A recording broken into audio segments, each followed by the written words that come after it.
25, 26 degrees. Look at my hair.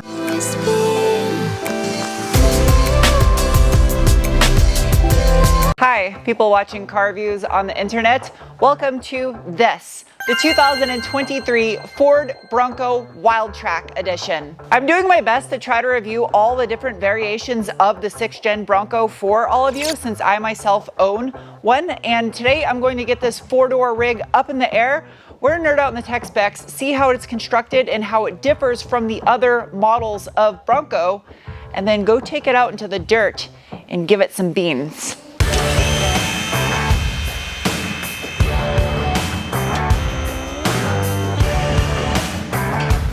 Oh geez, this is a long unit. Yep, that sounds like muffler all right. One might think bigger engine means bigger towing capacity, but that's not the case. Still 3,500 pounds. It's mostly dependent on the suspension setup, which this is a 5-link with a panhard bar. Standard on the Wildtrak model though is the Haas 3.0 suspension, which stands for High Performance Off-Road Stability Suspension. That's harder to do than you would think. Or I'm just an idiot. In a nutshell, what all that marketing nonsense means is it comes with these guys right here, the Fox Racing internally bypassed dampers. Well, that's a bold engineering move, putting this in the leading edge, kind of exposed right there to get good schmack. Dana 44 solid rear axle with the M220 Performatrack E-Locker and a 4.7:1 final drive ratio. There's a tag on the rear anti-sway bar. Just a little guy. 17mm. Built on Ford's T6 platform, the U725 6th generation Bronco comes in either a 2-door or a 4-door, and depending on the model configuration, the weight can range wildly. This Wildtrak weighs in at 4,935 pounds. That being said, if performance is important to you when purchasing a new Bronco, you have to consider power to weight ratio between the 2.3 and 2.7 EcoBoost with a 2-door versus a 4-door, because there's big difference in weight there that will factor in. Another major difference between the models, transfer case. This one has the on-demand 4-auto feature. It's a 2-speed unit just like the other models, and paired with the Sasquatch package in 10-speed auto, it gives this thing a maximum 67.80:1 crawl ratio. That's math. I don't know what the fuck, how else to relay that to you, and other than just numbers.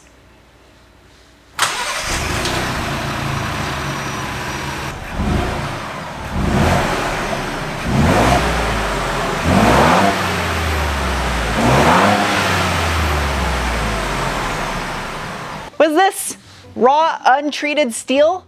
Come on, Ford, paint that. And it's paired to only one transmission option available with the 2.7, and that is the 10R60 10-speed automatic with a maximum torque input rating of 600 Newton meters, which is 443 pound-feet. And that torque rating is why I believe they likely do not offer the 7-speed manual that you can get with the 4-cylinder with these 2.7 V6s. The 4-door Wildtrak still utilizes a twin A-arm independent front suspension, just like the other models, aluminum A-arms and steel knuckles, as well as it comes standard with severe duty inner and outer tie rods and steering rack from the Raptor. Again, paired with the Haas 3.0 Fox internally bypassed dampers. What you can't see up above this skid plate that comes on the Wildtrak is the front locker. It's got the M210 Dana Performatrack. The Wildtrak does not come with the front anti-sway bar disconnect like you get in the Badlands or a Raptor.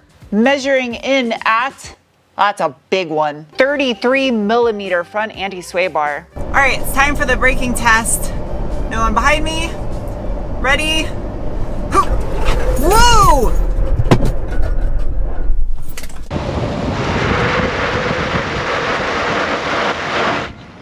It's a little more stable with the 4-door than the 2-door because it's longer. Lot of suspension travel though, you really dip. That braking was just made possible thanks to a set of 313mm or 12.2-inch front rotors with a 2-piston floating caliper. The wheels on the Wildtrak, they are a beadlock capable 17 by 8.5 with a positive 30mm offset wrapped in a set of 35-inch Goodyear Territory mud terrain tires. These by far are one of my favorite looking off-road tires. This is such a good looking tread pattern. For whatever reason, the Wildtrak edition does not come with the rock rails to protect your rocker panels, nor does it have the little crash stubs right here because 35s won't clear them, or a set of mud flaps to protect all this paint. Out back, things get a little bit smaller with a 308mm or 12.1-inch rotor and a single piston floating caliper. The wheel and the tire, same size as you get up front. Oh yeah, and because Bronco, matching spare.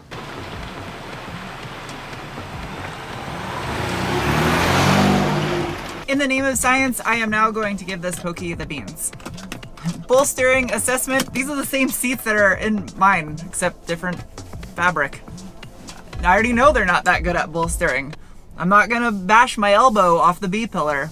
These still feel like vinyl to me. These are supposed to be an upgrade. I guess, supposedly this is upgraded leather. It's like fancy vinyl. As far as goat modes go, in the center console here, I have the knob that you can rotate from Billy to fainting to... I'm just joking. I have normal to sport to slippery, and then everything over to the right is for off-road. Disable traction control, and instead of flappy paddles, they give you a button. But I'm gonna leave it in auto and give this thing a little assistance and see what it can do.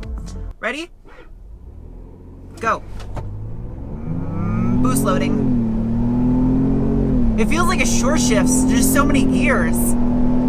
Sounds good, even though it's fake noise. That's good.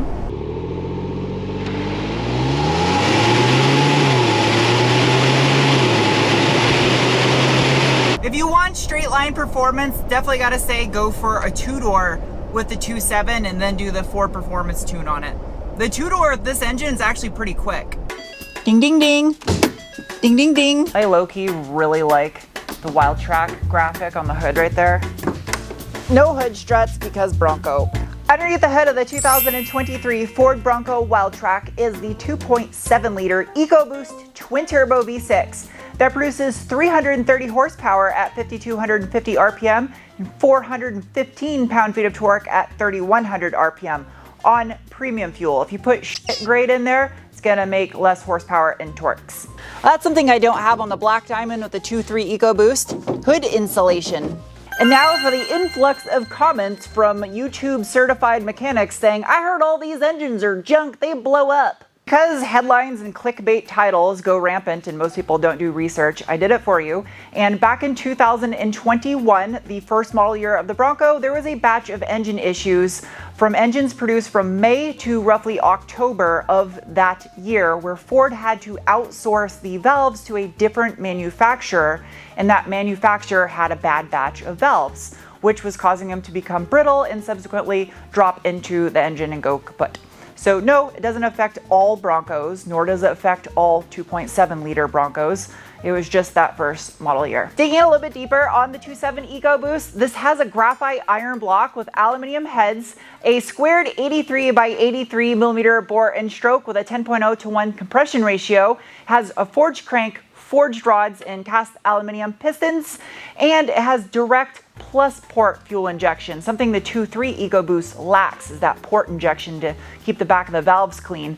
The cylinder heads have the exhaust manifold cast into them where the twin mono-scroll turbos bolt up to. It's paired with Ford's TI VCT variable valve timing system, and this is a 60-degree V6. So you can see both valve covers in this sea of robot spaghetti up here at the top. It's actually a lot easier looking to work on than I thought it would be. I was gonna discredit it over the 2.3 because I thought it'd be a nightmare in this engine bay. Well, even the turbos are easy to access on this thing. It's not cramped in. I shut my mouth. I was gonna say that these would be a nightmare to work on compared to the 2.3 before I even saw it. No, this engine bay has plenty of room around it. Driver's side's got a little bit more to deal with just from the charge pipe and ducting for the intake, but it's really just piping. It's not that hard.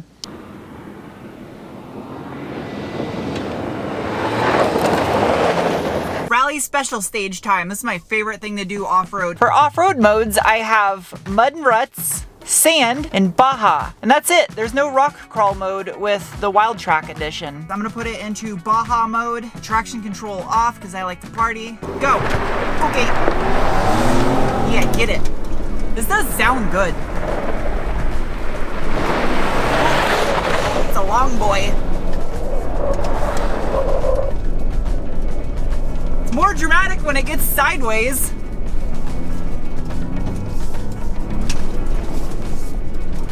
Yeah. Oh, it gets way more sideways than the two-door. Or it just feels like it because it's so long. Ah, I actually got a little sideways under braking.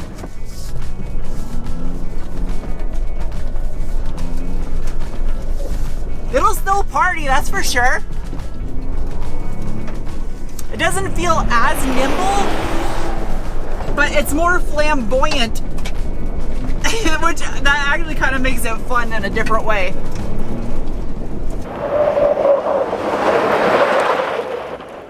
I'm gonna do the gravel pit test with this truck, and I'm gonna drive like an idiot and purposely try to get myself possibly stuck, even though I don't want to get stuck, because if I get stuck, I got no one to tow me out. So I'm going to sand mode, because this is not sand. That makes sense.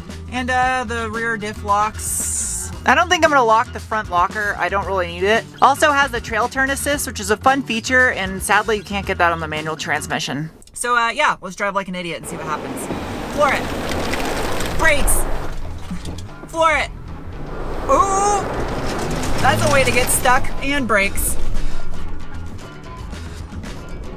I can feel it just kind of dig itself back up out of the little cavities I make. Brakes. I really hope I don't hit my drone with a rock. That would suck. Now, I've already done this exact same hill climb in my two-door Bronco, so I just want to see the difference with the longer wheelbase, see if I can actually notice it. The Wildtrak does not have the rock rails to protect the side of the vehicle, so I really don't want to screw up. Put it into 4 low.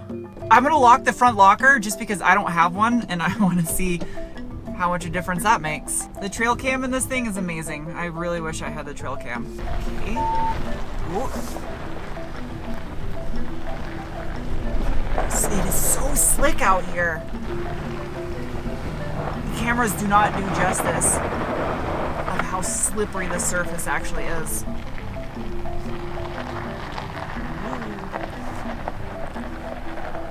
That rut in the center looks crazy on the trail cam.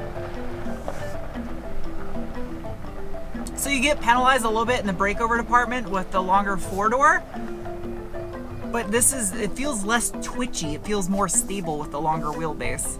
I think I'm gonna go down, I've never gone down this hill before. I have no idea where this hill is. I have to rely on the trail cam. Anyway, on the screen, I'm gonna display the hill approach, departure, and breakover angles between the 4-door and the 2-door model.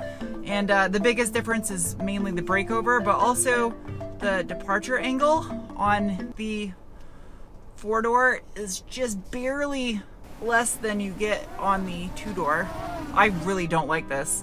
I'm gonna use the 1-pedal mode. Set the speed. Yeah, I want like 0 miles per hour because I've never gone down this hill before. This is fucking terrifying. I feel like I'm just gonna fall off the cliff. What is I need to see what the angle is. Off-road gauges. 17, I guess it's not that bad. 18 degrees. 19, 20, I got a wheel off the ground, 21, 22, oh geez, 23, 24, holy crap, 25, 26 degrees, look at my hair. I think that's about it, 26 degrees. The 1-pedal drive mode is super nice. That's something you don't get with the manual transmission. Good. Oh, little park aid sensors come in handy. For how much bigger and heavier the 4-door is, there's really not that much more room in the back seat. I mean, yeah, you got a little center with a cup holders and stuff, but I gotta give credit where credit's due. That is a nice floor mat. It is so soft and squishy. Ooh, and it sticks really good to the floor. Storage space. Yeah, you get a lot more back here at the 4-door. A lot more. Those carpets though, what is up with carpet? Whoa, it's like a little cubby right there. A subwoofer. Nope, not gonna happen. Still cannot lay flat in here. Not enough room. Since I have now reviewed pretty much every configuration of the new Bronco and including the Bronco Sport, and I own a Bronco with a manual transmission, the things I like and dislike about the different models would be that it's easy to spend way too much money on one of these things once you start adding options, and I don't think it necessarily makes it a better vehicle to do so. Now, as far as an enthusiast goes, or someone that's gonna be doing a lot of off-roading, I would recommend strongly the base model or the Black Diamond like I purchased, that comes with the skid plates and the rear locker and a couple more upgrades, and then do the rest of the customization yourself. If you are not a do-it-yourselfer, by all means, the more expensive trim levels make a lot more sense, especially because those parts are warranted. Now, performance-wise, if you're comparing a two-door versus a two-door, the 2.7 liter is probably about dead even with a Ford Performance tune on a 2.3 and a manual transmission, but if you tune the 2.7, it's gonna be a rocket.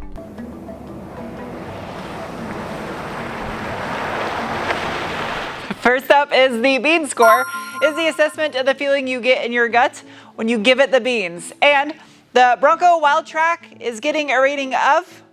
Next is the cookie score, the assessment of value. And this thing in the low 60s is getting a rating of. Next is the wrench score, the assessment of ease of maintenance. And 2.7 Wildtrak, it's a rating of. Next is the meatball score, the assessment of off-road capabilities, and this rig's getting a rating of. Lastly is the Penguin score, the assessment on how much I personally like a vehicle, and since I already own a Bronco that I ordered specifically in the trim package with options that I thought was the best possible combination, price regardless, this could appear biased to some people, but I will say this, I'm giving it a rating of, because the Wildtrak is actually my second favorite model of Bronco that you can get over the Raptor. That's because you can get a Wildtrak in a two-door, and I feel that is an awesome pairing for this rig. So if you're gonna get a Bronco and you want the 2.7, go Wildtrak. Hope you guys enjoyed this review, and I'll see you soon with another. Bye.